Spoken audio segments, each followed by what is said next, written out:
Good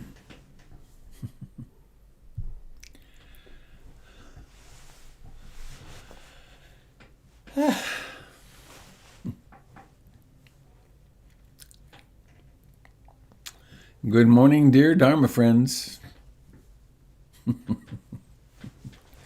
I had not lost my mind yesterday morning. I I was having some very interesting technical issues, which I think today will be gone. I'm back to a very cumbersome two-computer method till the new computer comes. So Facebook and YouTube are over there, and Zoom is here and here. So I think maybe it will be flawless. The sound is okay? Yay.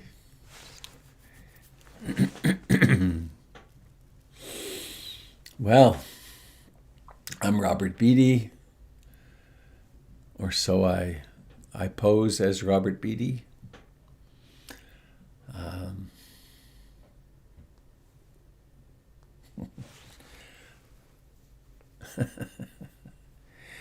And I'm coming to you from Portland, Oregon. This is a broadcast of the Portland Insight Meditation Community.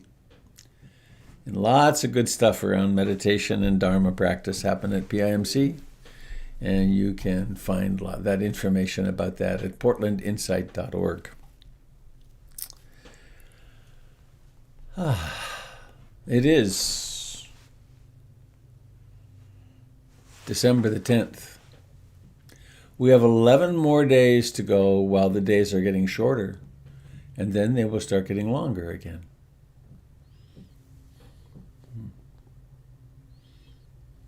And then I guess before we know it, they'll be long and then they'll be short again. Such is life. Well, I have a different style of reading this morning. In a different group that I participate in, we're reading the book by Mirka Knaster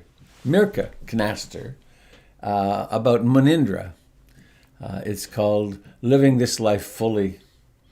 And I pulled a couple of quotes out of it. Munindra was my teacher in India.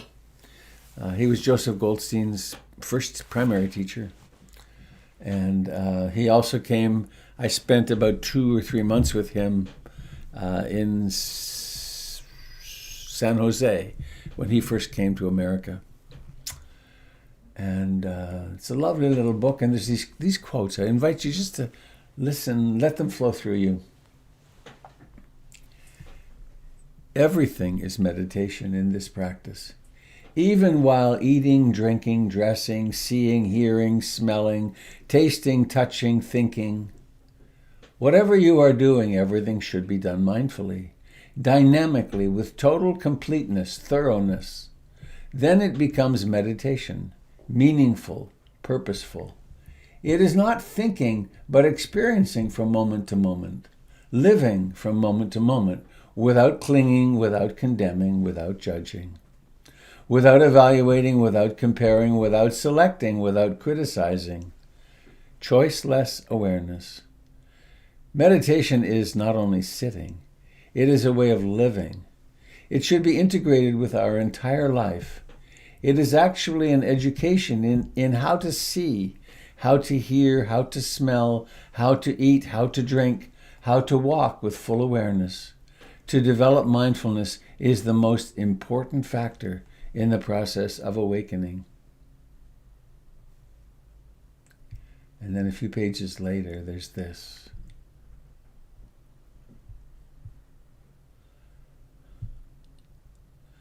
Mind and mindfulness.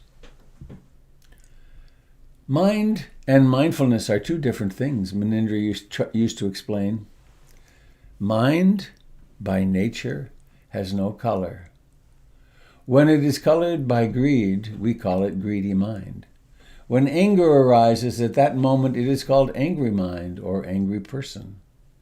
If there is no mindfulness, mind is influenced by anger.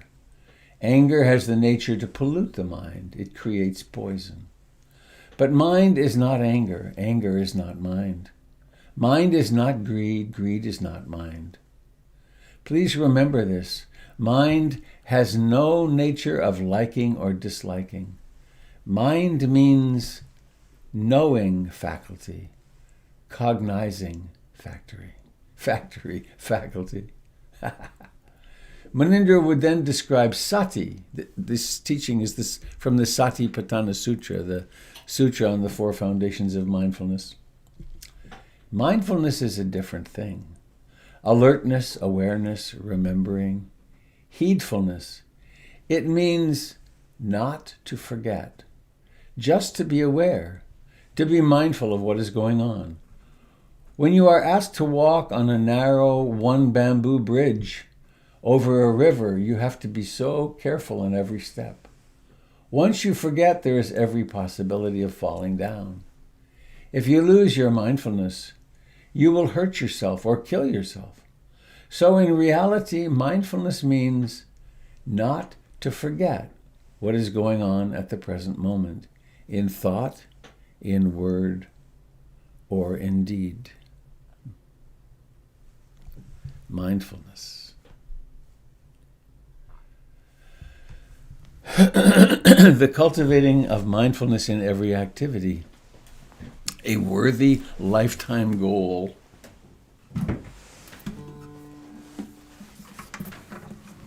And we do that in the context of the elegant, beautiful, profound teachings of the Buddha.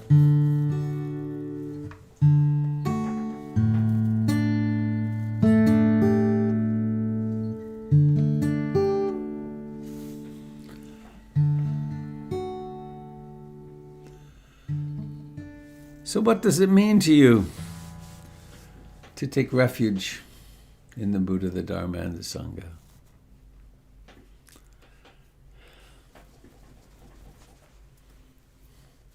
I'm having a little numb left hand moment. Some mornings it's like that. Well, I'll try. I may have to give up. Come on. Alrighty. Oh, I don't know. Fun.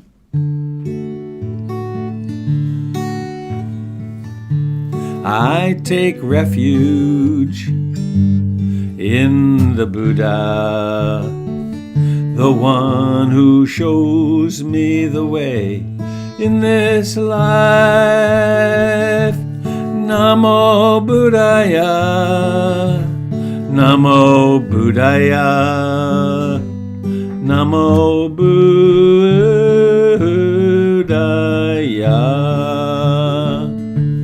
I take refuge in the Dharma, the way of understanding and love. Namo Dharmaya, Namo Dharmaya, Namo Dharmaya.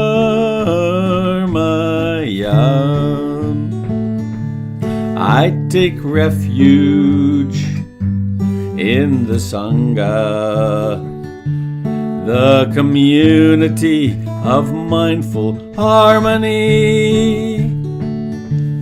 Namo Sanghaya, Namo Sanghaya, Namo Sanghaya.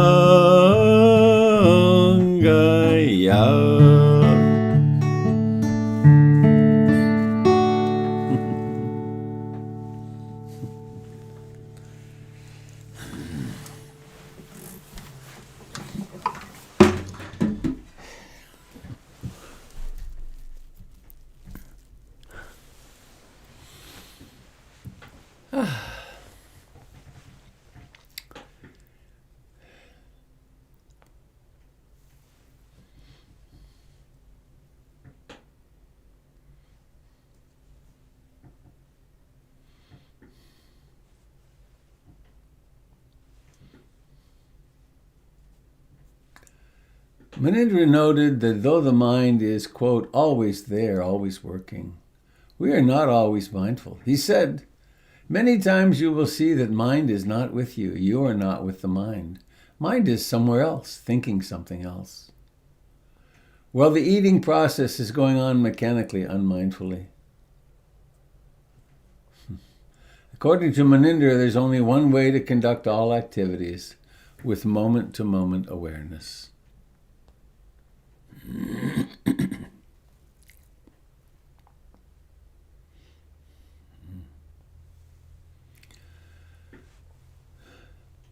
And moment-to-moment awareness is a very simple thing. It's just this.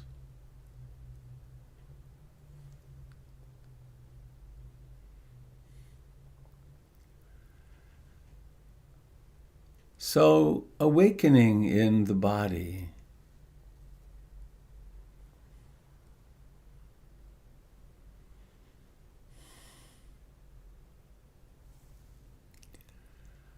that presses against the chair,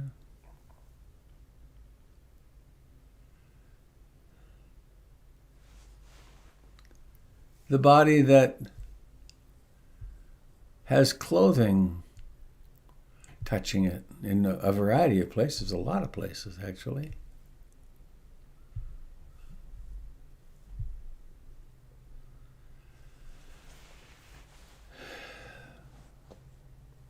Notice your clothing on your left shoulder.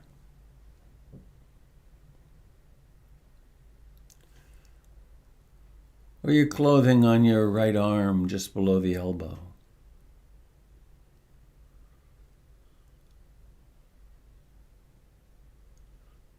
Or the temperature on your left arm just below the elbow.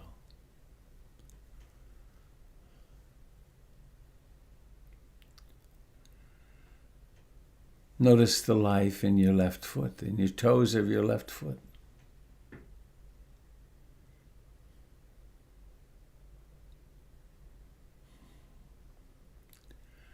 Most of the sensations in the body in any given moment are rather neutral in their nature. They're neither pleasant nor unpleasant.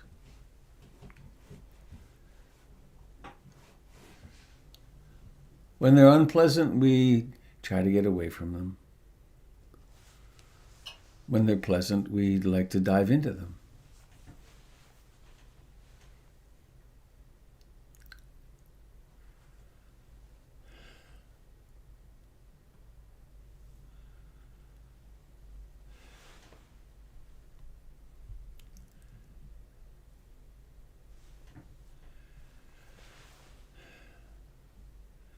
And there's something happening here which we don't usually notice, which is consciousness. Mind.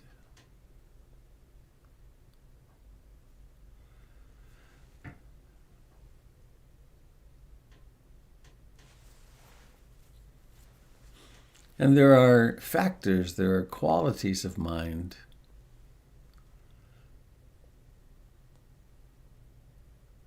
of which we are, or upon which we appear to be able to have some influence. Notable among them are the 5 hindrances: desire and aversion and restlessness and sloth and torpor and doubt. Also notable are mindfulness, curiosity, concentration, equanimity.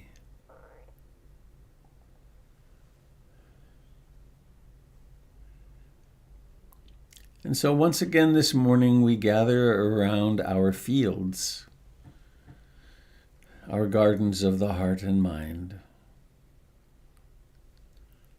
and we cultivate mindfulness. We cultivate concentration.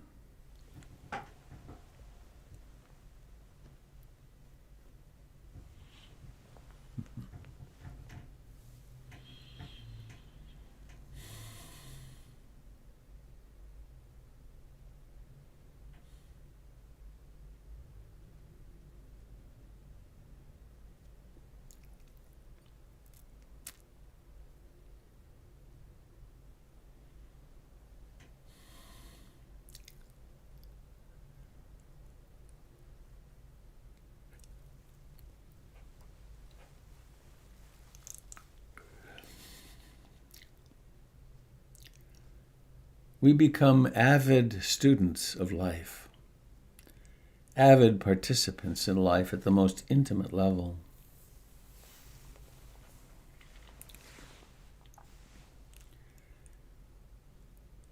And so we can notice the breathing.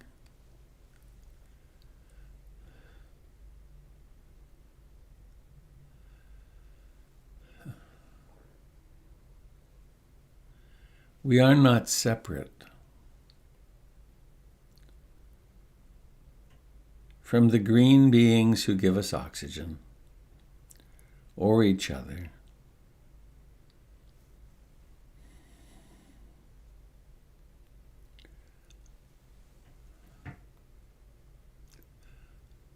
We are interbeing.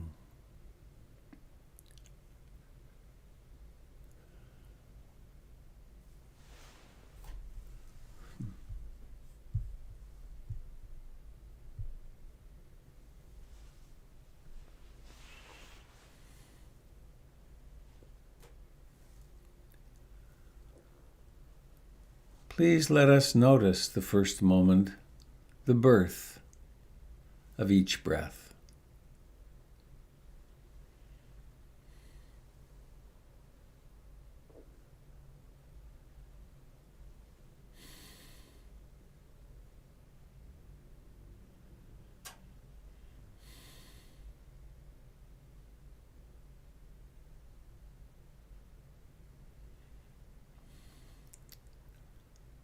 Let us notice how that breath transforms, becomes in-breathing, then out-breathing, and then ending.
Of course, our personality comes with us to meditation.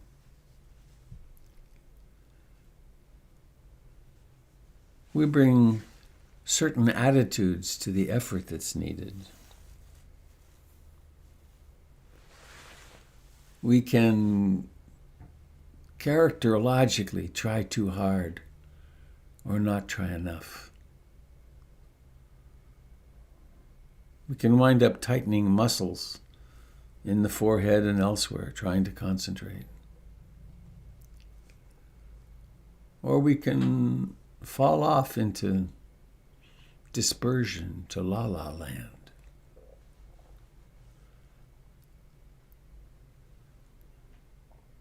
somewhere between too tight and too loose is the middle way. And we learn it through practice, not through violence, not even really through intellect.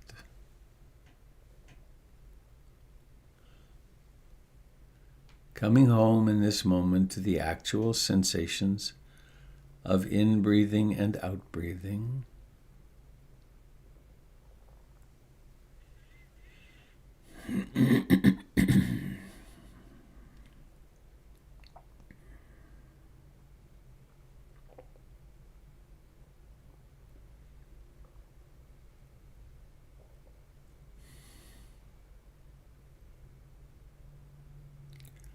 Awakening countless times from the wandering mind.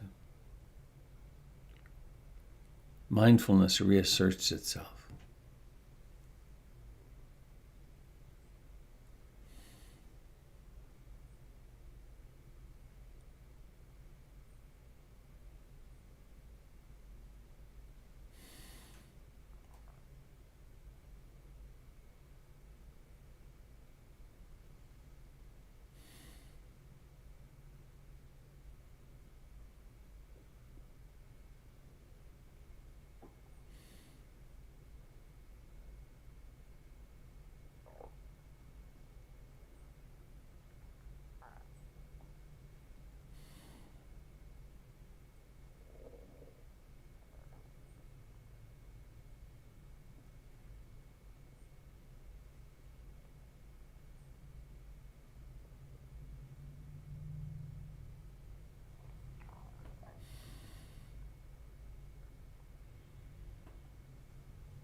Each breath becomes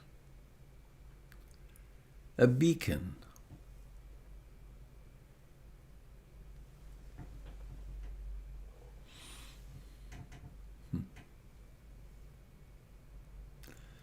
In a way, like a lighthouse.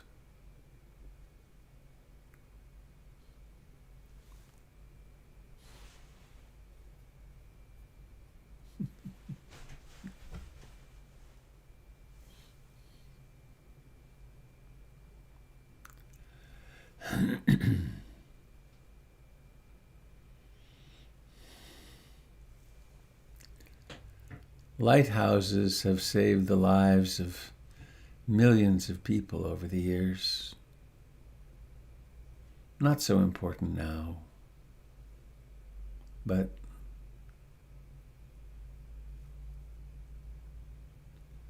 to be able to orient oneself in the midst of a storm. The breath is like that.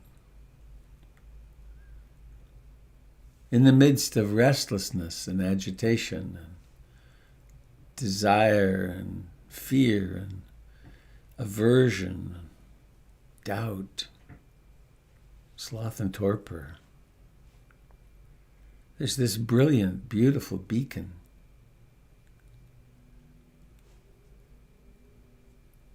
It says, come this way and you'll be safe.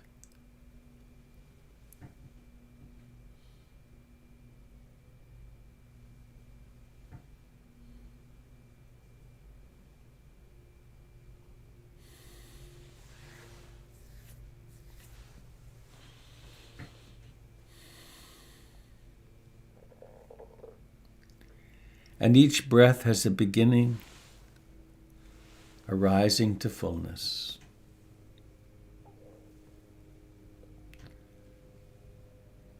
A decline and a vanishing.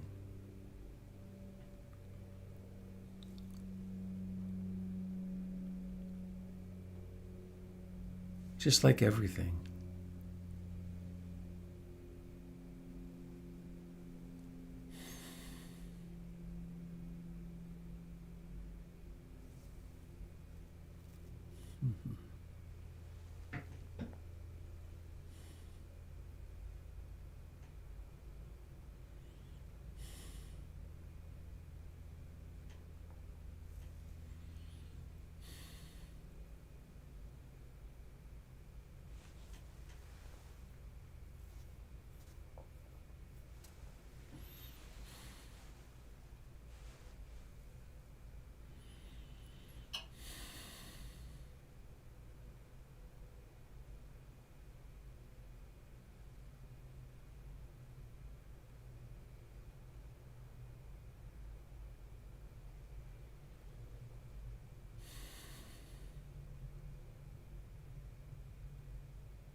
What if for just a few moments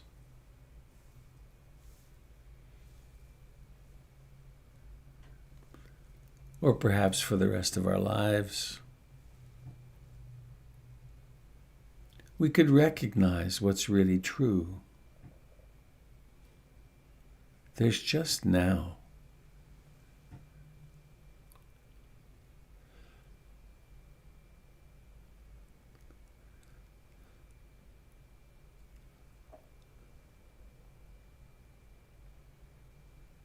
And in this now, why would we not love ourselves?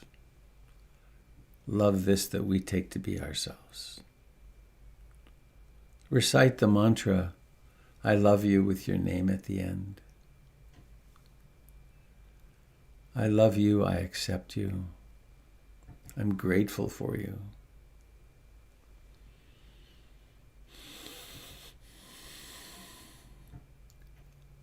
Why not feel your way into your body that's so infinitely complex and has carried out all its functions so well all these years?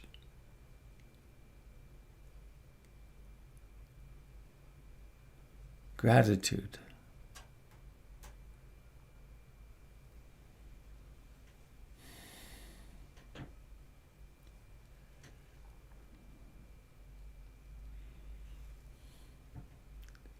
And we've learned in our family of origin and in all these years since various attitudes towards life, towards what you can and cannot do.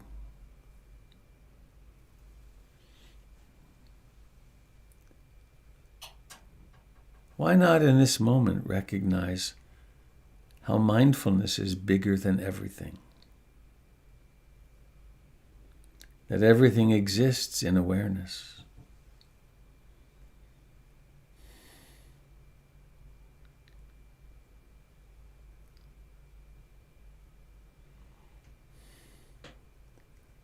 Why not have as a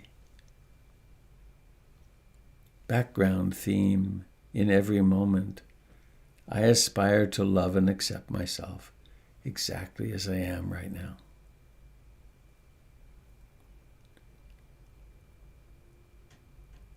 And whenever you're hurting, physically, emotionally, existentially,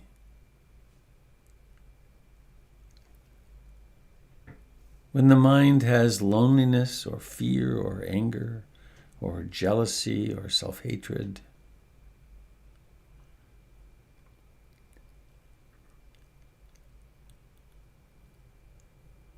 I intend to be aware of everything that happens and to hold myself in sweet, tender compassion.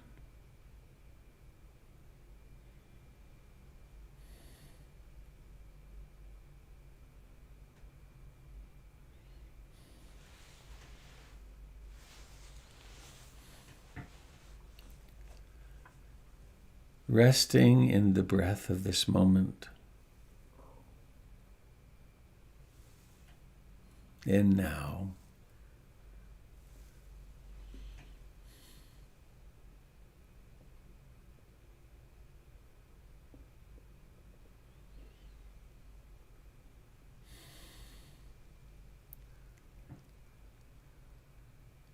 Why not let this breath be what it is, the only breath ever, right now?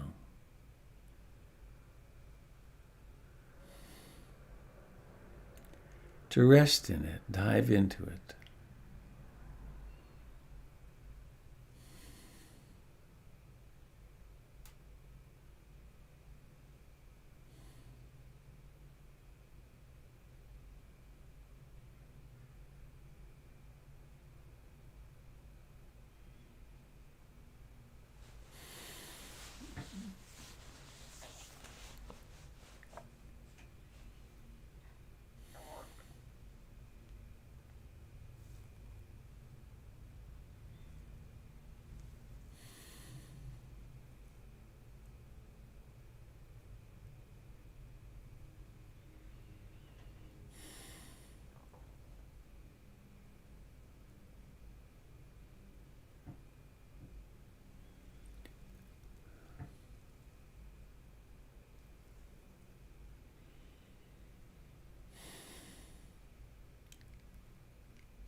This profound acceptance of the present moment is true happiness.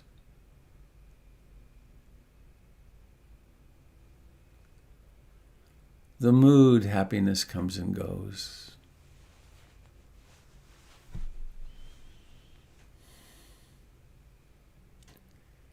And it's for this that we take refuge in the Buddha, Dharma, and Sangha.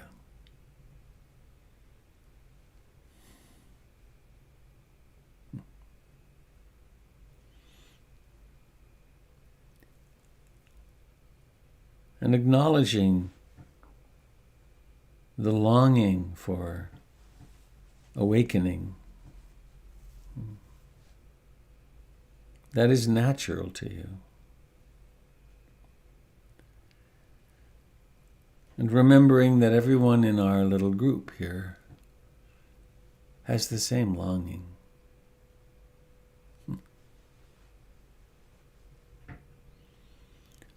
Let us open our hearts, our intentions of love and compassion and beauty to each other.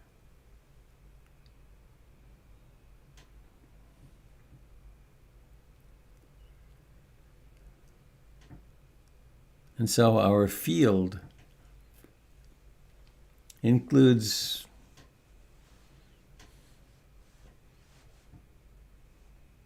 everyone else that's tuned in right now.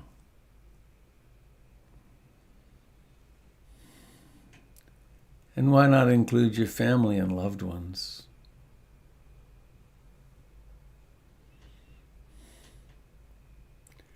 The ones you're close to right now and the ones you're estranged from.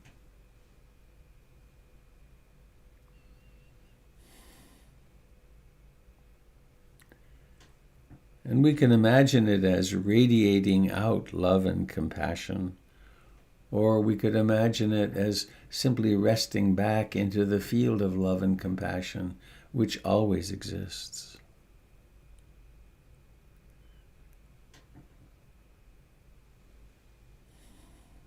There is no way to cognize this, really. All images remain as images, but the experience of opening, being present with this breath,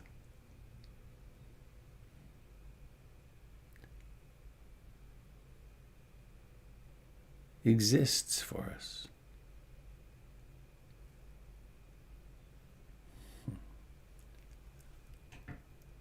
And please now tune in. Tune in on this body that sits here, that touches the chair, the cushion. Tune in on the hands, on the face,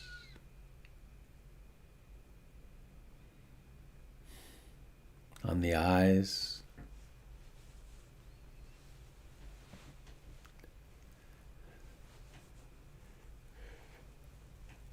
And creating the intention of seeing with the eyes of the Buddha, the eyes of Kuan Yin.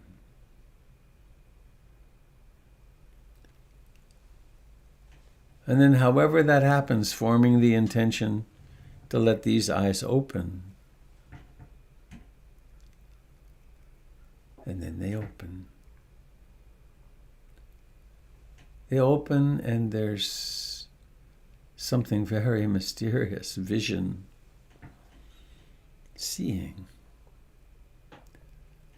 But seeing with awakeness, knowing that seeing is happening.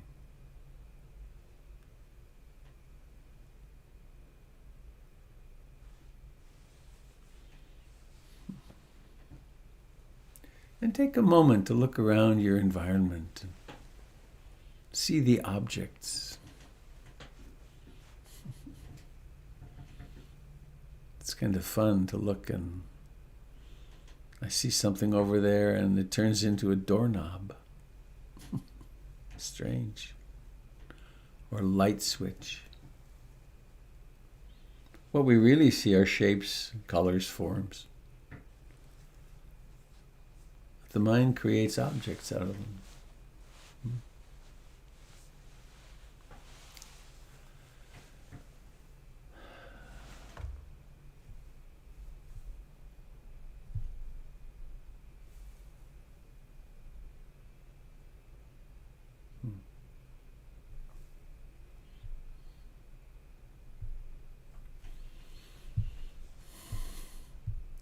It's such a relief to not be identified with the contents of mind, isn't it?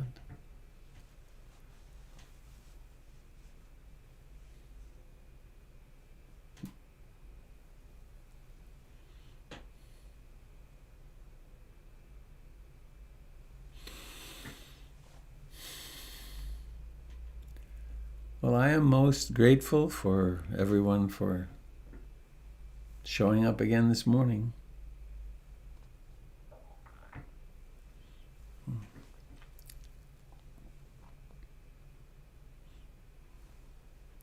Let's make an intention to be as mindful as we can today, to keep coming back.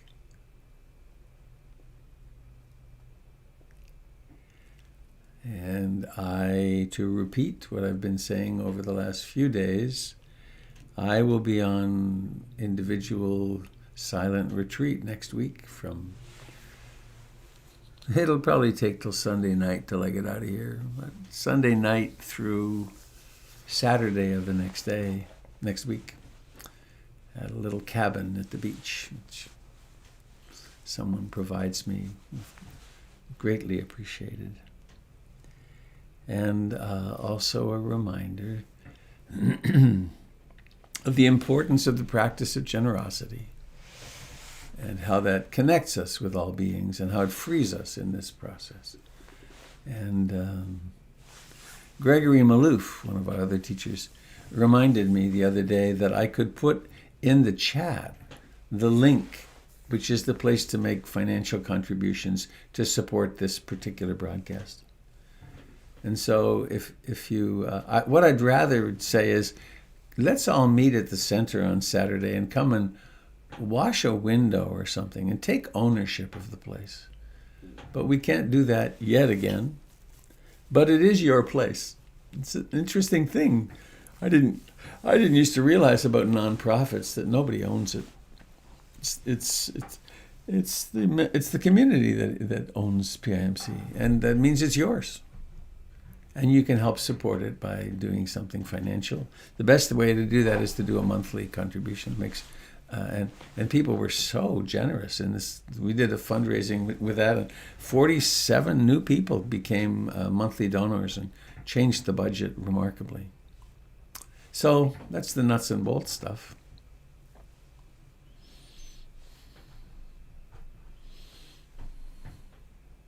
A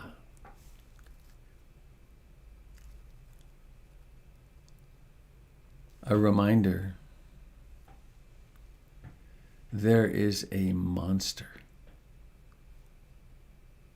prowling our cities, our parties, our gatherings of family, and it's killing a lot of people. It's hard to keep it fresh. It's kind of become old hat, but so I encourage you, remember, use your hand sanitizer as a spiritual act.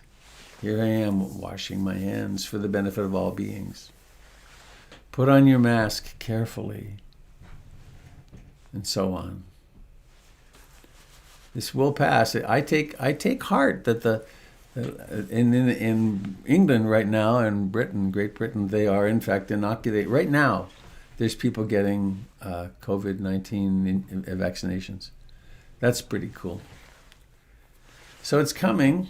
But we really need to be patient and not fall to be among the numbers of those people who got really sick or died. So enough of me. I invite you to share. Jim, am I missing anything that I shouldn't miss? No. Oh. What? New Year's Eve. We've done, for the last several years, I've conducted a grief ritual at PIMC, and then we've meditated our way into the new year. I don't think we're going to do the grief ritual over the net, but we will be doing something. And so a way to welcome in the new year would be to be part of meditation community. Be from probably 9:30 till a little after midnight Pacific time.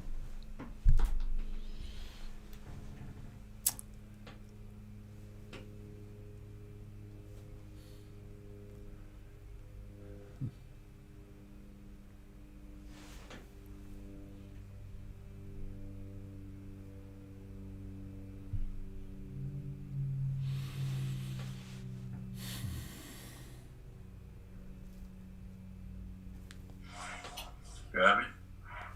I hear Tim. It's me. Hello, Tim. I had a nice, I don't know what you call it, an analogy. Something came to me when I was meditating a couple of days ago that I've been enjoying. That it was like, when it was good, it was like, it is like sitting down for a little rest in a garden in the summertime. If you have a chair, if you have a garden and you have a chair in the garden, it's nice to sometimes just sit down and go, okay, I don't need to water now, and I don't need to pull weeds right this minute. That's all okay. I don't need to chase the aphids around. I don't need to, tie up the tomato bushes or be busy harvesting beans or anything right this minute. That's all good stuff for right now. I don't have to do any of that stuff right now. I can just sit here in my chair and look at the garden and feel the earth and smell how nice it smells and be thankful for it. And just sit here for a little while in this lovely garden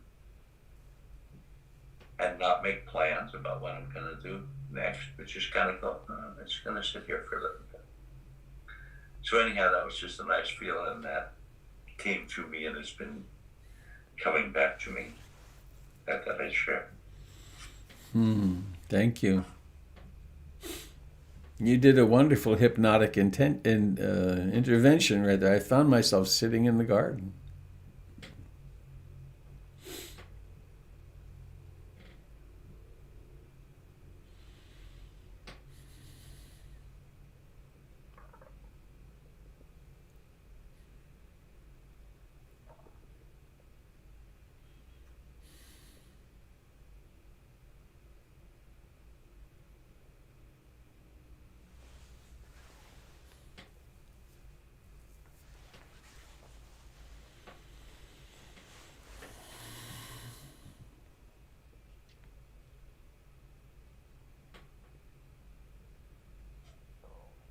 Hey, it's Magdalena.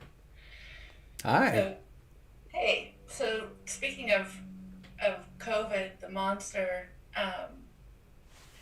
yesterday I had an appointment at the DMV to get my license renewed because it expired last week, and I made the appointment like a couple months ago, and I got there and it was really quite busy, and they had us all separated, and they were having people kind of come in shifts, but it was a lot, and it was intense, and it was intense to be in a room where there were people there all day, and that's not something I do a lot of these days, and I really appreciated the conversation that happened a while ago about seeing meditation rather than breathing meditation when you're wearing a mask, and I found myself like really intently seeing,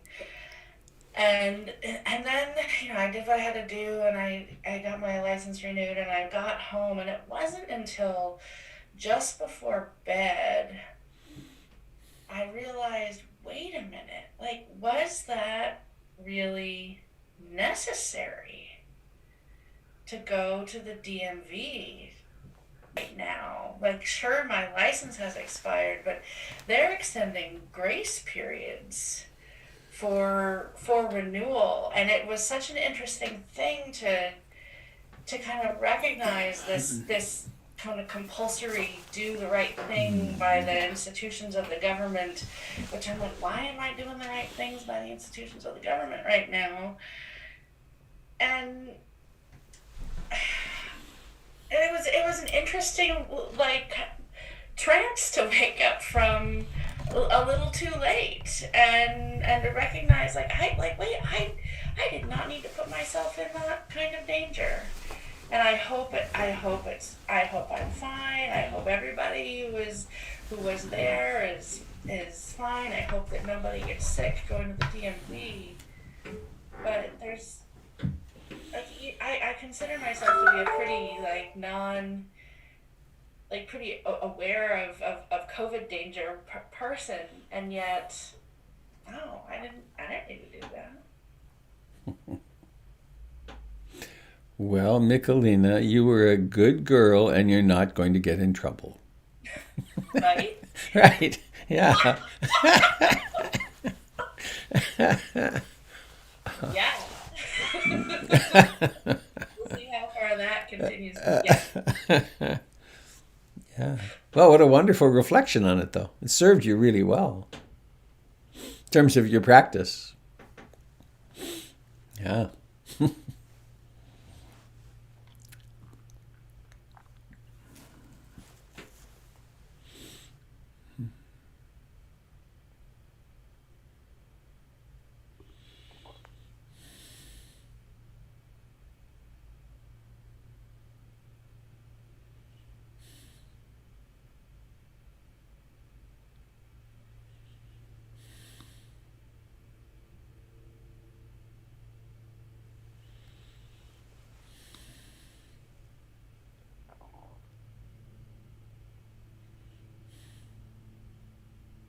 Hey Robert, it's John. Hello, John. It's I was interested in watching my own mind with this process. It's like there was something burning to come out, so it's interesting. But I'm gonna try to put words to an experience that it's like something else masquerading as mindfulness, but it's not mindfulness, and it feels like a desire to control the mind. And it's particularly loopy for me because it really prevents any relaxation. So it's like there's a watching of the mind, but it's not really mindfulness, and it has a quality of wanting to control things, and it's particularly hard to be aware of it because it can label aversion, it can label. So it would appear to be mindful, but it's not. And it really gets me stuck. Huh. And I almost feel like I have some obsessive compulsive traits, and it almost feels like that. It's like a loop. But you can think that you're being, and it's really hard for me to be mindful in everyday life because of this. Because it's a desire to control. And in doing that, it uses that to label things.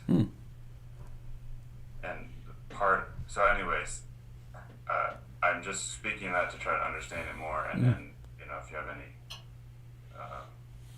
insights, that would be helpful. Well, it sounds as though you are mindful of that pattern already,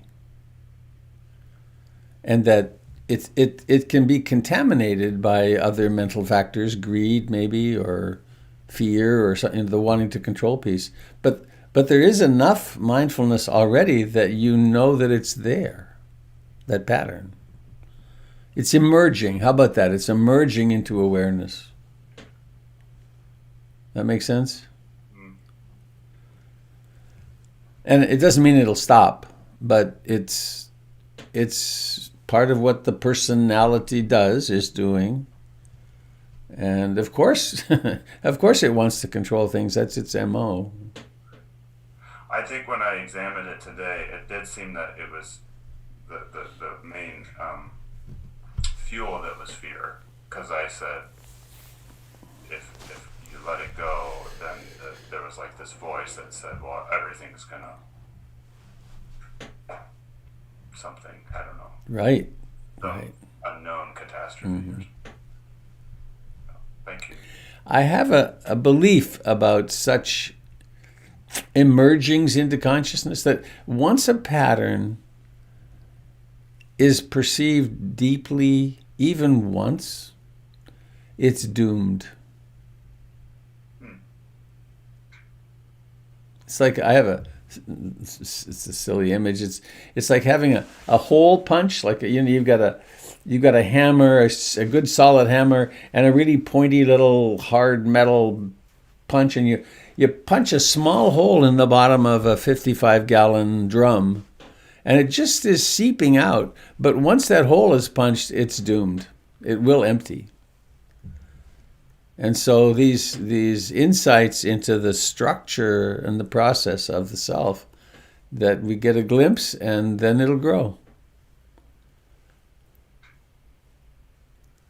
Yeah. Yeah. Thank you.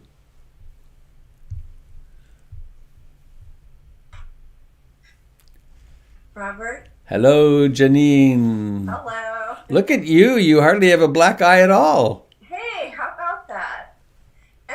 Two things. One, just after my last conversation with you, at which I had sort of reached my rope's end and everything seemed awful, I just want to say I've found my balance, equanimity, peace, and I'm able to drop in the body at least enough to do some level of meditating, which is great.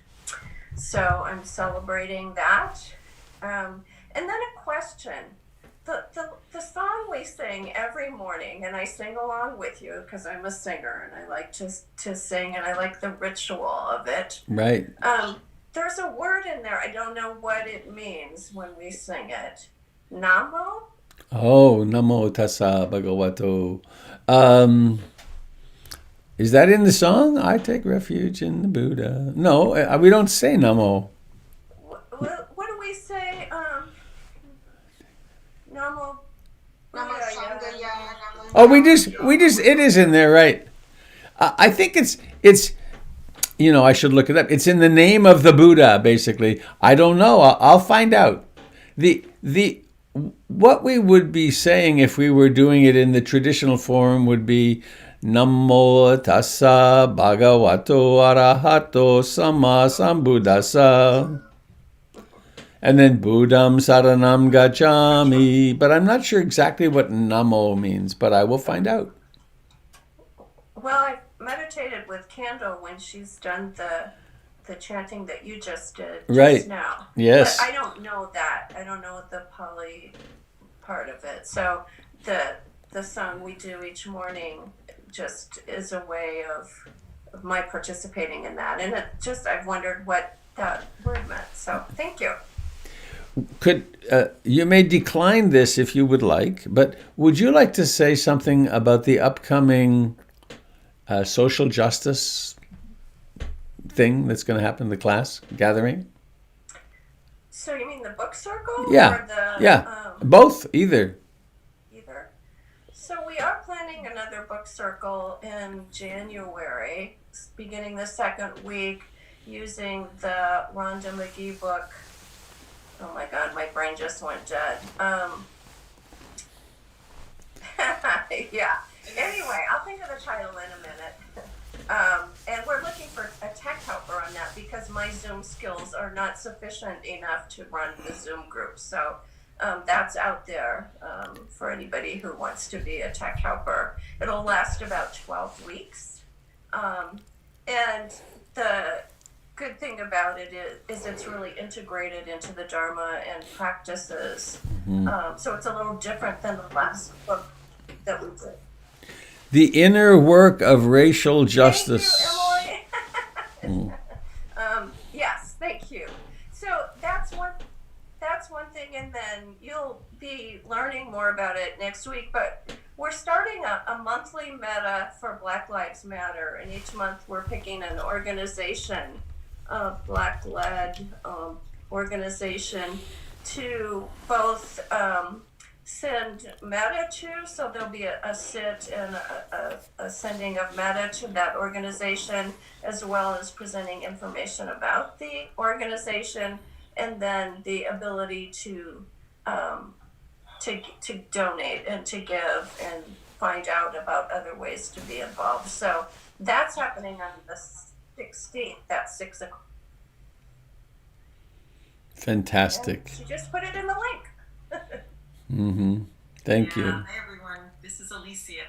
Thank you so much, Janine, for announcing that. I just wanted to say that I did put the information in the link. We're having a little bit of trouble just getting the message out to people via listserv, so we're resolving that, but we definitely wanted to let this group know that an event will be happening on next Wednesday, the 16th. So mark your calendar. There is a Zoom link that's here in the chat. But you should also be receiving an actual message via the usual channels. But just wanted to get the word out a little early. So thanks. And Emily, I don't know if you want to say anything more about the group. I know you've been instrumental in organizing this piece. Sure, I can just add a quick thing that we're hoping to make it a monthly gathering, and each month we'll choose a different organization to support in both action and money and meta, so that it's, our actions go further. And the first group, the first organization is the Pacific Northwest Family Circle, and they work with families in the Pacific Northwest who have been impacted by police violence and the criminal justice system. So we will share more. There'll be a brief piece of information and presentation at the beginning of each of the monthly metas, so you can learn more about the organizations that we're supporting and how to get involved as well. So we welcome everyone, and we hope to see you there next Wednesday.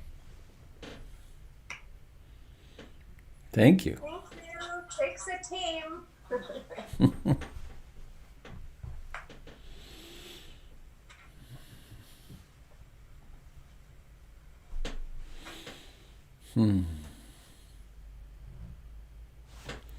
Janet just put something in the chat. I'm going to look up here. Whoop, I lost it. Where'd it go? Here it is.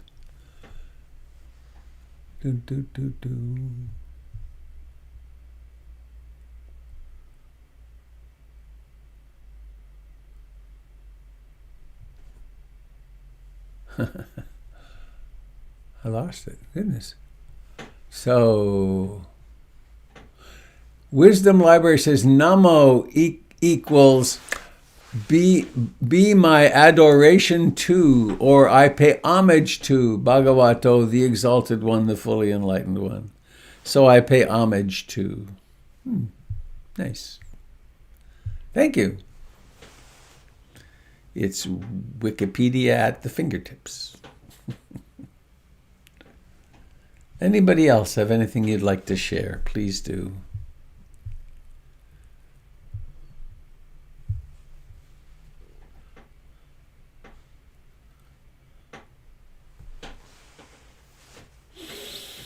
Good morning, this is Kate. Hello, Kate. I have a question about kind of closed eye meditation and soft gaze meditation. And if you could talk just a little bit about why, that'd be helpful to me. Like what is the idea behind these different practices? Right. I also still practice if we can come together again with a Zen Buddhist group here, and it's soft gaze towards a wall, and so I'm just curious about what the reasons behind the different approaches is.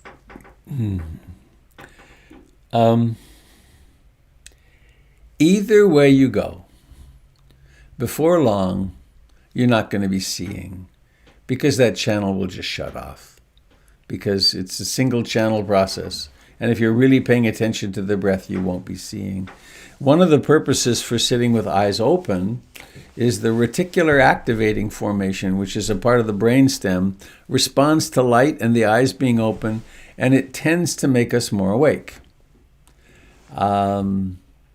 However, once one becomes accustomed to that, it's quite possible to be just as unconscious of seeing as with the eyes open or not. In fact, in my training lineage, if one is sleepy, the invitation is sit with your eyes open. Sit with your eyes open and imagine a bright light, or sit in bright light in order to combat sloth and torpor. But it's not really an ideological difference. And the Zen one, of course, does, to sit with the eyes open, it does make sense that you face a wall, because otherwise there are objects that could become interesting in the exterior. And so then they pull you out into them. And especially if you're one of the people with a cat or a dog wandering around in your meditation field, probably makes sense to close your eyes so you're not constantly being stimulated by this external event or the complexity of the room.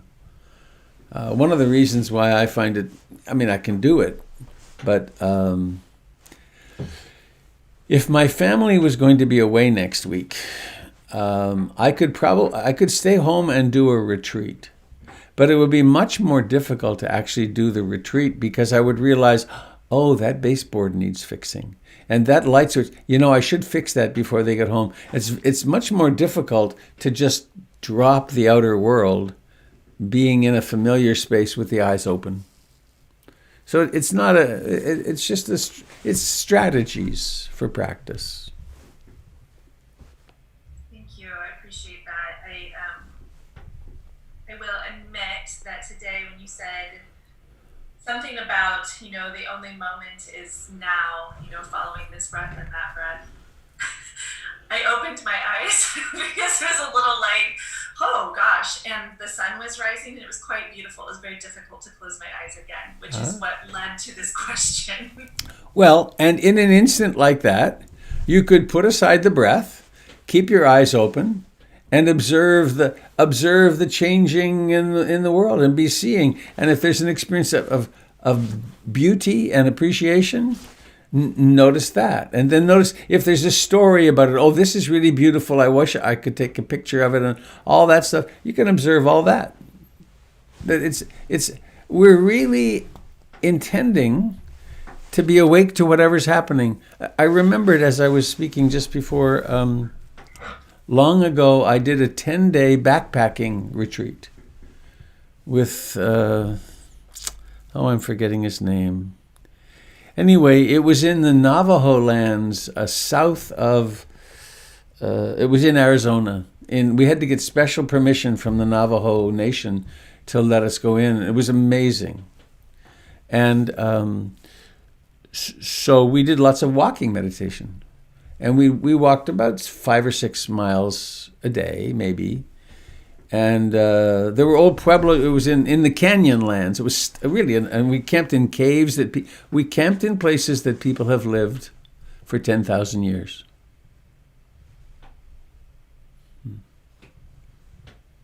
Those caves that are up on the side of the canyons, they're up on the side of the canyon not because they were built there, but because the river has carved the canyon since they lived there.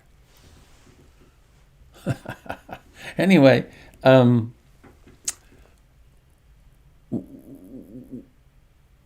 could explain this. We did walking meditation, and one of the ways that we did the walking was to count the steps, and we would count 1, 2, 1, 2, 3, 2, 1, and so on. Up to 10 and then back down. So really concentration practice. And when we wanted to stop and look at something, we would notice stopping, stepping off the trail so other person wouldn't have to break their stride, and then looking up, seeing. And if one wanted to take a picture, reaching, bringing, taking a picture. Replacing, stepping back on the trail. And so, and I have, as I'm saying that, there are several images that are etched in my consciousness. There's one in particular where I saw something out of the corner of my eye, and I turned, and it was a huge overhang, and it must have been a quarter the size of a football field, underneath a layer of rock, one of those places where people have lived since the first people came to North America. And I was so taken by it. So let's say you're in your garden and you're doing walking meditation, or you're sitting there and a bird starts singing. One option is notice hearing. No, thank you. Another option would be to take Tim's route, and it would be to notice, oh, hearing. And then, oh, that's this kind of bird, and whatever the mind does with it. All of that can be done in very simple awareness. So the practice isn't about pulling away. It's the title of Menindra's book, Living This Life Fully. The book about Menindra. Yeah. Does that help? Great. Very much, thank you. Which means we can have all kinds of fun with this. Sitting in the bath and making bubbles. You can have lots of fun. This is what I'm doing, and there's pleasure happening.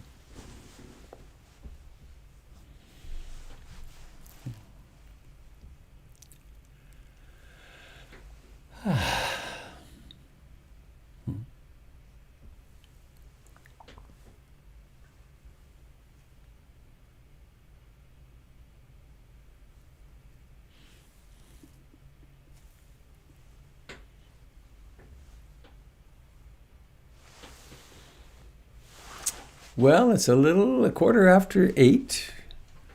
Time to go soon. Anybody got something percolating?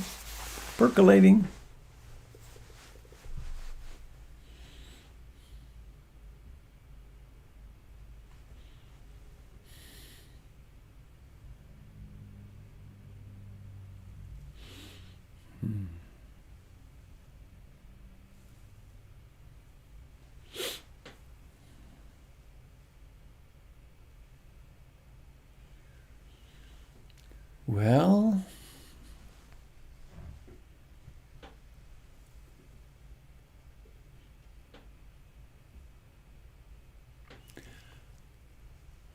let's go out on Yafata. Yafata. One of the 101 beautiful names of God in Islam. One of the 101 beautiful names of the Great Mystery. It means, may the path of your heart open before you. And if we each fill our hands with our heart energy, and we cast it out over, let's say we each take 7.5 degrees, and we take care of that all the way around the world. By the time it gets to us, it's big and very broad, covers half the world.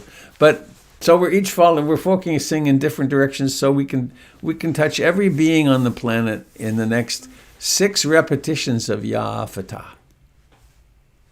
You ready?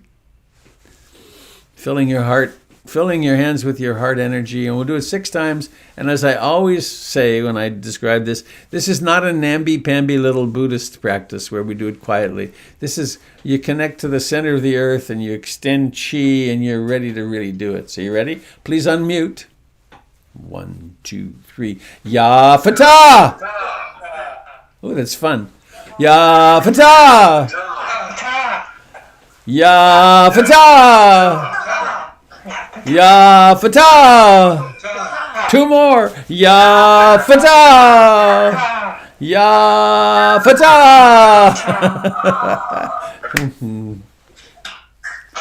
Have a lovely day, friends. Take care.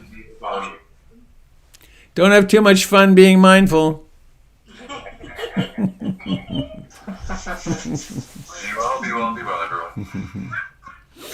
Good. Have a good day. Thanks, everyone. Bye.